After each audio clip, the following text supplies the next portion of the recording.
একটা বোর্ড সাথে ম্যাক্রোমের সুতাগুলো দিয়ে আজকে এমন একটা জিনিস বানাবো।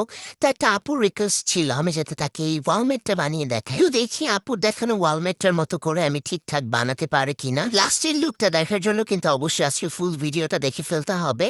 তো আমি যেভাবে কেটে নিচ্ছি, আমি প্রথমে দুইটা সার্কেল ক্রিয়েট করে দেন কেটে নিয়ে তারপর এর ভেতরে আমি সমান করে আরো দুইটা সার্কেল ক্রিয়েট করব। তারপর স্কেলের মাধ্যমে আমি দাগ কেটে আমি নিয়েছিলাম অ্যান্টি কাটার দিয়ে আমি কাট করে নিব। অ্যান্টি কাটার দিয়ে কাট করলে কাটিং করাটা ইজি হয়, কেচি দিয়ে আর কি প্যারা লাগে। তো এরপর আমার সুতোগুলো পেঁচিয়ে নিতে হবে। আমি যেহেতু পিকচারটার মতো সেম টু সেম করতে চাচ্ছিলাম, তাই আমি হোয়াইট কালারের সুতা ইউজ করেছি। আর এটা কিন্তু ম্যাক্রোমের সুতা ছিল। এই ভিডিওটা দেখাকালীন মনে হচ্ছে আসলে যদি এত ইজিলি দ্রুত করে ফেলা যেত অনেক ভালো হতো, বাট আমার কিন্তু এই কাজটা করতে অনেক সময় লেগেছে। তো তারপর আমি ৩ আঙ্গুলে ঠিক এইভাবে গ্রিন কালারের একটা সুতো নিয়ে পেঁচিয়ে নিচ্ছি। পেঁচিয়ে নেওয়ার পর আমি এটাকে একটু বেঁধে নিব। আপনারা গ্রিন কালারের সুতা ইউজ করবেন, কারণ এখানে যেহেতু পাতা ইউজ করা হয়েছে আর পাতার কালার অবশ্যই গ্রিন হতে হবে, তাই গ্রিন কালারটা আপনারা ইউজ করবেন যদি বাসায় বানান। তারপর আমি এরকমভাবে এটাকে বেঁধে নিচ্ছি। বেঁধে নেওয়ার পর আমি এটাকে কেচি দিয়ে কাট করে ফেললাম। তারপরে দেখেন, বুম, অনেকগুলো বানিয়ে ফেলেছি। ভিডিওতে দেখে যতটা ইজি মনে হচ্ছে, রিয়ালে এতটা ইজি ছিল না। আমার মোটামুটি 2 ঘন্টার মতো লেগেছে এগুলো এক একটা বানাতে, অনেক সময়ের ব্যাপার। তারপর আমি এগুলোকে কাট করে তারপর এগুলোকে চিরুনি দিয়ে আছড়ে আছড়ে এগুলো শেপ সুন্দর করে নিচ্ছিলাম, আদারওয়াইজ লাগালে ভালো লাগবে না। এরপর নিয়েছি আমি এরকম একটা রশি নিয়ে নিয়েছি। আপনারা চাইলে কয়েকটা সুতোকে একসাথে পেঁচিয়ে দেখেন একটা ডালের শেপ করে নিতে পারেন, বাট আমার কাছে যেহেতু এরকম একটা মোটা ম্যাক্রোমের সুতা ছিল, তাই আমি এটা ইউজ করেছি। আর আমি কিন্তু প্রথমে 2 সাইডে লাগিয়ে নিয়েছি যাতে এটার শেপটাকে আমি ব্যালেন্স করতে পারি।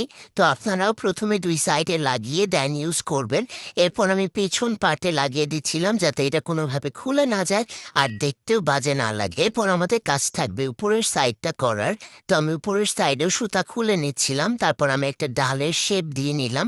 এটা আপনি আপনার মতো যেমন চান সেরকম করে শেপ দিয়ে নিতে পারবেন যাতে দেখতে সুন্দর লাগে। তো আমি চারদিকে ছড়িয়ে দিয়েছি। এরপর লাগিয়ে দিচ্ছিলাম গ্রিন কালারের পমপমগুলো। এগুলো আমি ঘরে বানিয়ে নিয়েছি। আপনারা চাইলে এই পমপমগুলো মার্কেট থেকেও কিনতে পারবেন। সেগুলোর সাইজ একটু ছোট হয়, বাট আমি একটু বিগ সাইজের করে নিয়েছি। তো যাই হোক, এরপর আমি এই পমপমগুলো লাগিয়ে দিচ্ছিলাম। এরপর পেছনের সাইডে যে এক্সট্রা সুতোগুলো আছে সেগুলোকে কাট করে এরপর আমি এই যে কালারফুল পাথরগুলো আছে এগুলো লাগিয়ে দিচ্ছিলাম। আপনারা অনেকেই জিজ্ঞেস করতে পারেন এগুলো কোথায় পেলাম। যে কোনো অ্যাকোয়ারিয়ামের দোকানে গেলে কিন্তু এই টাইপের কালারফুল পাথরগুলো আপনারা কালেক্ট করতে পারবেন।